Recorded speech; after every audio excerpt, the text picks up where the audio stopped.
It's a simple line, but it says a lot about how deeply human beings are shaped by stories we're told when we're too young to question them, and how hard it can be to untangle ourselves from them later.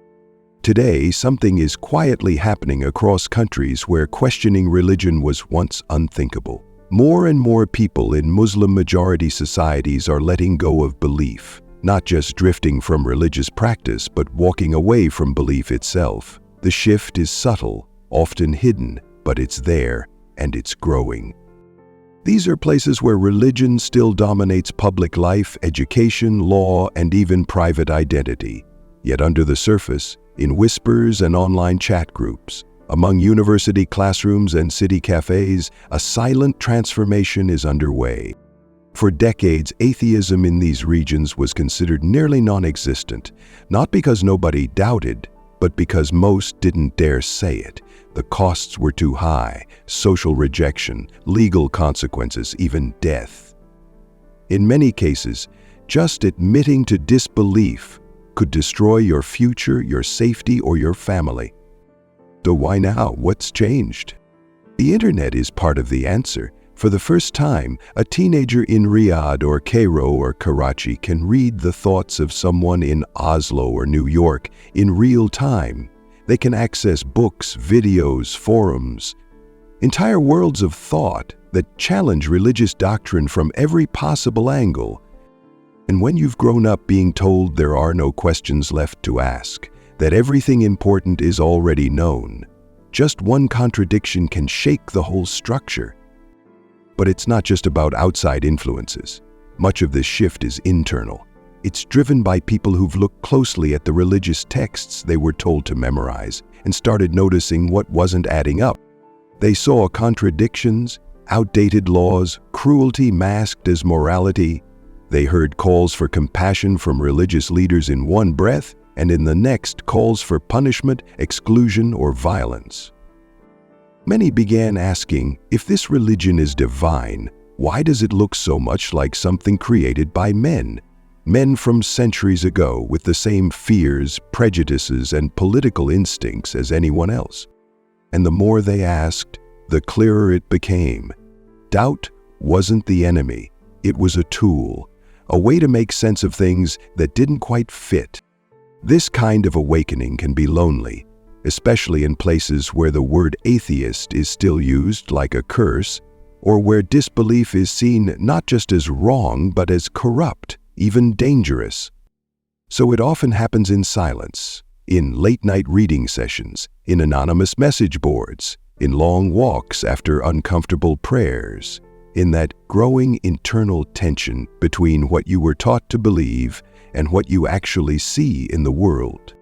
Many people who stop believing don't make it public, and that makes sense. But even in silence, these choices matter. They're changing things, slowly but powerfully.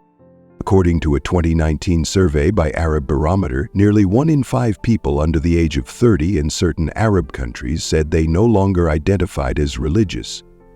In Tunisia, the number was almost 1/3. In Iran, a major 2020 study found that over 40% of the population said they had stopped believing in religion altogether. These are not small numbers, and they didn't appear out of nowhere.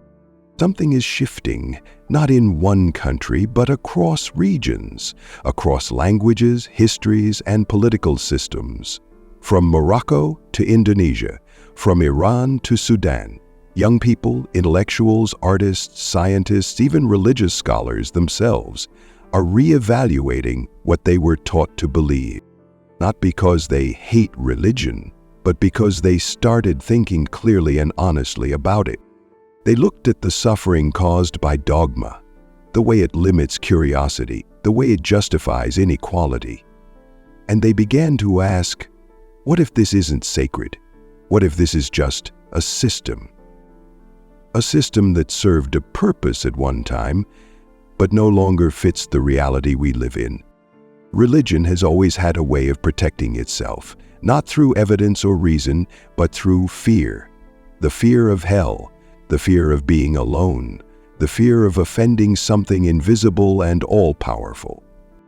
But once that fear starts to lose its grip even a little, The questions come quickly. Why is it that the same religion that claims universal truth has splintered into dozens of sects, each insisting the others are wrong? Why does faith need protection through law, through blasphemy codes and censorship, if it truly stands on its own? Why are believers so often told not to question? Why is doubt treated as a threat instead of a natural part of being human? And why do so many of the so-called miracles in religious texts sound exactly like the superstitions of ancient tribes, rather than the insight of a divine mind? These aren't new questions. Philosophers have been asking them for centuries, but for many people in Muslim-majority societies, asking them publicly is still a radical act. And that's what makes the current shift so significant.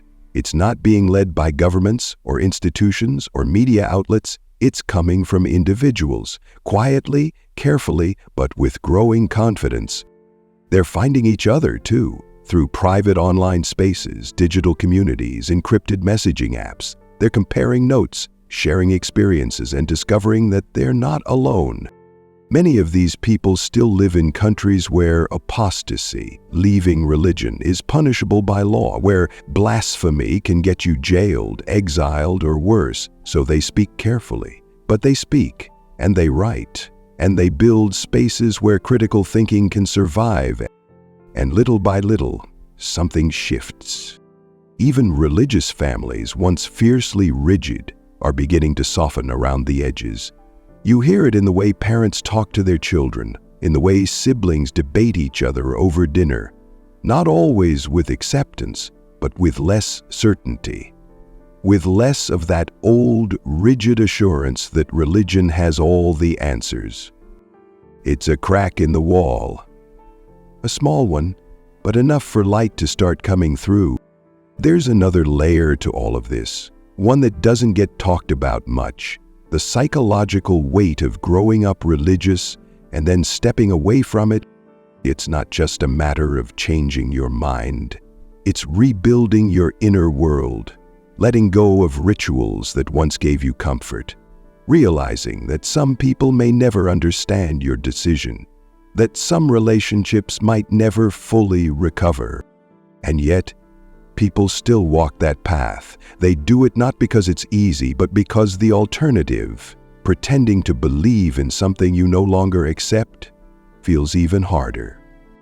This kind of honesty, this courage, often goes unnoticed, but it's reshaping entire societies from within. It's the quiet revolution of people who've decided that truth matters more than tradition, that reason is more reliable than revelation. And while many of them may never call themselves atheists, may never speak those words out loud, their lives are speaking for them. There's still much more to unpack. In many of these countries, religion isn't just something personal. It's written into the law, woven into politics, stitched into identity cards and school books and marriage contracts.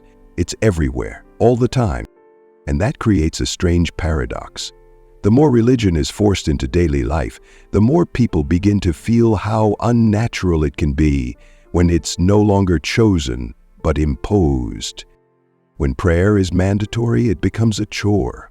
When religious dress is in force, it stops being spiritual and starts being political.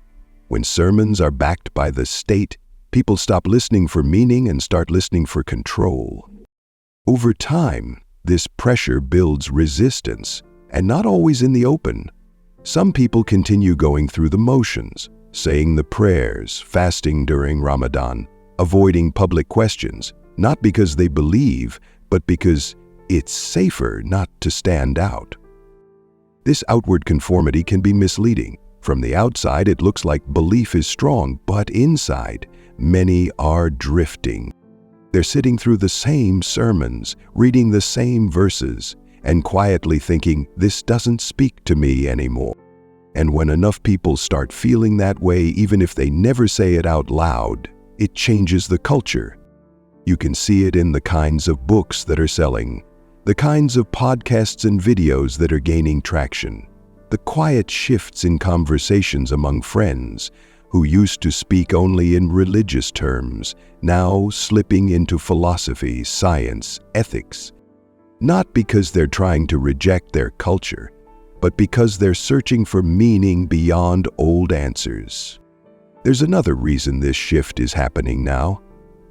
Religion, for all its claims to divine wisdom, has been slow to adapt. It still clings to rules written in the 7th century, applied to 21st century lives. It offers answers that no longer fit the questions people are actually asking. Questions about gender and sexuality, about democracy and freedom, about knowledge and truth and the value of doubt. And when religion responds to those questions with either silence or punishment, people look elsewhere. They look to science, which welcomes questions, to philosophy, which encourages complexity, to literature, which holds up the full range of human experience. And they start to see that morality doesn't need a divine source to be meaningful, that you can care deeply about justice and compassion and truth without tying it to a supernatural belief system. For many, this realization is both freeing and frightening. It opens up a world without boundaries, but also without the safety net religion used to provide. And yet, despite the fear, they keep going. Because once you see that the system is human-made, its rules, its stories, its moral claims, it becomes impossible to unsee. There's something else that often pushes people away from belief, the gap between what religion claims and how it's practiced. They see religious leaders preaching humility while hoarding wealth, calling for modesty while enjoying power, promoting peace while excusing violence. They see religion used to justify inequality between men and women, straight and queer, believer and non-believer, not just socially but legally. And they begin to ask, if this is God's system, why does it look so much like a tool for control? Over time, these contradictions wear down trust, and once trust is gone, belief rarely stays. Many young people in Muslim countries today are asking, sometimes silently, sometimes out loud, what does it mean to be moral without religion? And what they're finding is that morality doesn't fall apart without belief. In fact, it often becomes clearer, more thoughtful, more consistent, because it's based on empathy, reason, and shared human experience, not on fear of punishment. They're realizing that being good isn't about pleasing a deity. It's about how you treat people, how you use your mind, how you contribute to a world that's shared by everyone, not just believers. And once that insight takes hold, religion starts to seem less like a source of truth and more like an obstacle to it. That doesn't mean everyone becomes an outspoken critic. Most don't. In many places, it's too dangerous. But even quiet rejection has power. Every person who chooses not to believe, even silently, sends a signal that it's possible to live with integrity and honesty outside religion. And when those signals add up, they create momentum. In Iran, for example, religious disillusionment has been rising for decades. The Islamic Republic tried to fuse religion and government, and what followed was corruption, repression, and violence in God's name. Many Iranians today associate religion not with peace or meaning, but with dictatorship, surveillance, and hypocrisy. In Egypt, the Arab Spring briefly opened the door to new ideas, and while political hopes were crushed, intellectual curiosity didn't go away. It moved underground, then online. And across North Africa, more and more young people are quietly stepping away from religion. Some become secular Muslims, some agnostics, some just undecided. But the one thing they have in common is this: they no longer accept religion simply because they were born into it. That kind of shift from inherited belief to chosen worldview is enormous. And it's not just limited to young people, older adults too. Parents, professors, business owners are quietly rethinking things they once took for granted. For some, the change comes slowly, through years of private reflection. For others, it hits all at once, after a personal loss, a political event, or a sudden realization that the beliefs they were raised with no longer make sense. It's not always a clean break. Many still feel emotional ties to their religious background, to the poetry of scripture, the rhythm of prayer, the memories of family rituals. But emotional attachment isn't the same as belief, and more people are learning to separate the two. They're learning that it's possible to appreciate cultural heritage without subscribing to its theology, to value tradition without needing to pretend that myths are facts. And in doing that, they're creating space for something new, a space where you don't have to choose between blind belief and total alienation, where you can live with honesty, complexity, and uncertainty, where you can question everything and still live fully, ethically, meaningfully. That space is growing. We'll continue this journey in the next part. The interesting thing is, most people who stop believing aren't doing it because they've found some new ideology to replace religion. They're not switching teams. They're simply stepping back and looking at everything with clearer eyes. What they see is that many of the rules they were told were eternal truths are actually just old opinions, social customs that were elevated over time to the status of divine commands. And when you peel away the supernatural claims, what's left is a structure designed for social control, dressed up as sacred law. In many Muslim countries, religion is tangled up with identity. It's not just about belief, it's about who you're allowed to be, what you're allowed to say, who you can love, how you must dress, what you can question. That makes it hard to walk away quietly. Because disbelief isn't just a private choice, it's treated like a threat to the family, the community, the whole idea of order. But that pressure is exactly what's pushing people to think more critically, because once you realize that you're not allowed to think freely, it becomes clear that something is wrong. And what's striking is that many of the people walking away from religion aren't doing it because they were never religious to begin with. Often it's the opposite. They were once deeply devout. They studied the texts, they memorized the prayers, they followed the rules. And that's why they saw the flaws so clearly, because they looked closer than most. They asked, if this is all supposed to come from an all-powerful, all-knowing source, why does it feel so limited, so human? Why does it reflect the worldview of men who lived over 1,000 years ago, with their tribal politics, their gender roles, their narrow vision of the universe? Why does it say so little about compassion for outsiders and so much about obedience to authority? Why does it glorify suffering and threaten those who ask too many questions? The answers, when they come, are rarely satisfying. And for many, that's the beginning of the end. Still, it's not easy. Letting go of religion doesn't just mean changing your beliefs. It means losing part of your social world. It can mean being seen as arrogant, ungrateful, even dangerous. It can mean pretending just to avoid confrontation, or staying silent even when you hear things that go against your conscience. That's the weight of disbelief in a religious society. Not because doubt is weak, but because it's treated as if it's contagious. And maybe it is. Maybe that's why so many regimes try to stamp it out. They know that one honest voice can start a ripple, that one person living without fear can make others start to ask questions they've been avoiding. And once those questions start, they're hard to stop.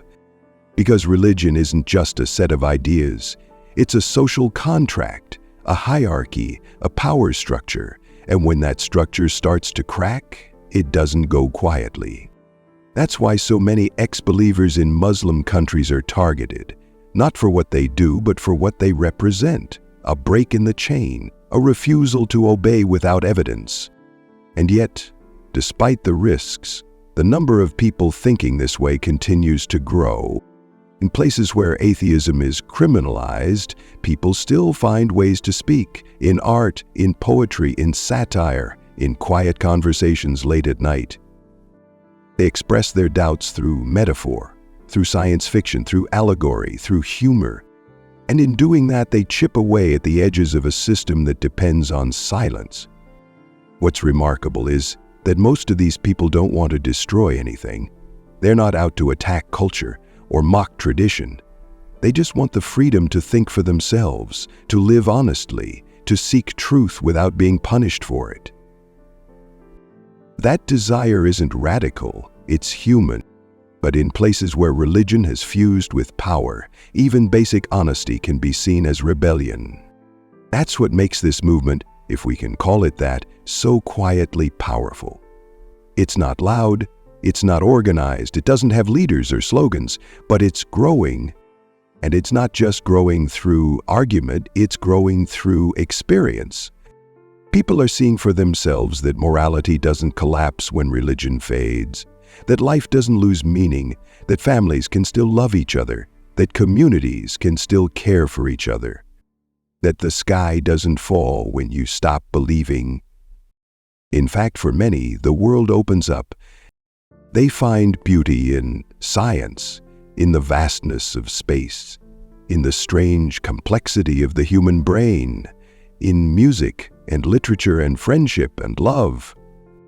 They find ethics in empathy, not obedience. They find purpose in creativity, not submission. They discover that questions aren't something to fear, but something to cherish. It's a profound shift, not just for individuals, but for entire cultures. And while it's still early, the signs are there. In the books being written, in the songs being sung, in the subtle jokes that wouldn't have been possible a decade ago, in the courage of those who say what they think, even when the cost is high. It's happening in real time, a slow unraveling of unquestioned authority, a reawakening of individual thought.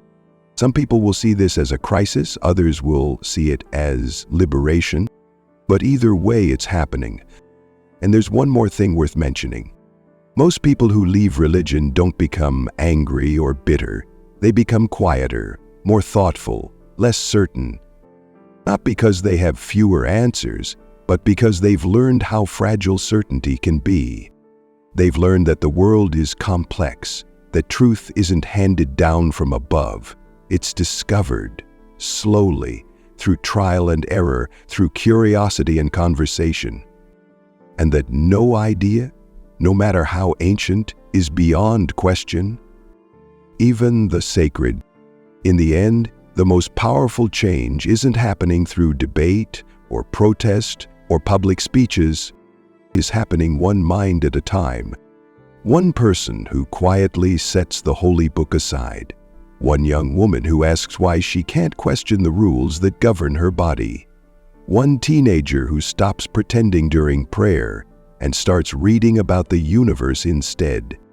Each of those moments, small on their own, are part of a larger shift, a rethinking of what belief means and whether it's necessary at all.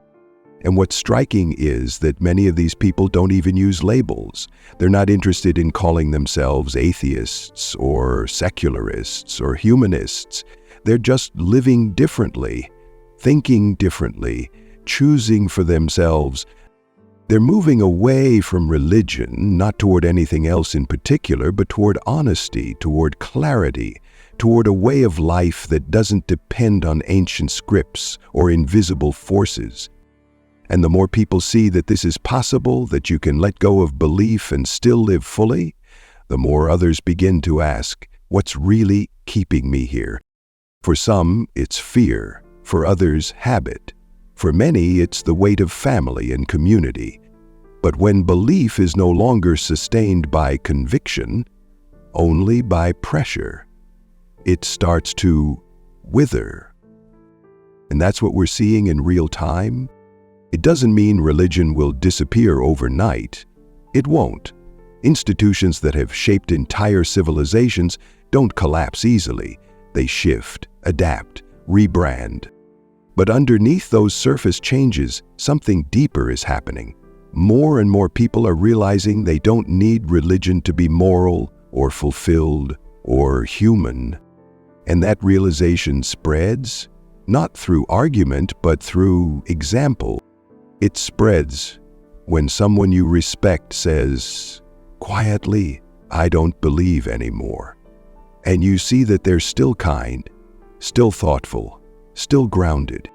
It spreads when you realize that some of the most decent people you know don't believe in any God, and never needed to. It spreads when the world fails to match what religion promised, and instead of retreating deeper into faith, you step outside of it entirely. And once you do, things look different. Not easier, always, but clearer, more honest. You begin to see how much of what you were taught was about conformity, not truth, about obedience, not understanding. And you begin to ask, if this God needs to be protected by laws and censorship and threats, how powerful is he really? That question alone is enough to change everything. It's a quiet revolution, no banners, no chants, just people waking up from an old story and choosing not to keep telling it. And the story that's replacing it isn't one single narrative, it's many, open-ended, evolving, full of questions. It's a story about what it means to think freely, to live ethically without divine command, to build meaning from the ground up, not receive it from above. That's not emptiness, it's possibility. It's not despair, it's clarity. And for those who've made that shift, in Iran, in Egypt, in Pakistan, in Tunisia, in Saudi Arabia, in Sudan, in Turkey, and Algeria, the silence that used to come from fear is now becoming something else, a quiet confidence. Because once you let go of belief and find that the ground doesn't fall out from under you, something changes inside. You realize that you were never being held up by faith, you were holding yourself up all along. And that changes everything. That's the rise we're seeing now, not a movement with leaders and slogans, but a spreading awareness that belief is not required to live well. That tradition is not the same as truth. That religion doesn't need to be destroyed, it just needs to be outgrown. And in more and more lives across more and more countries, that's exactly what's happening. Quietly, steadily, one person at a time,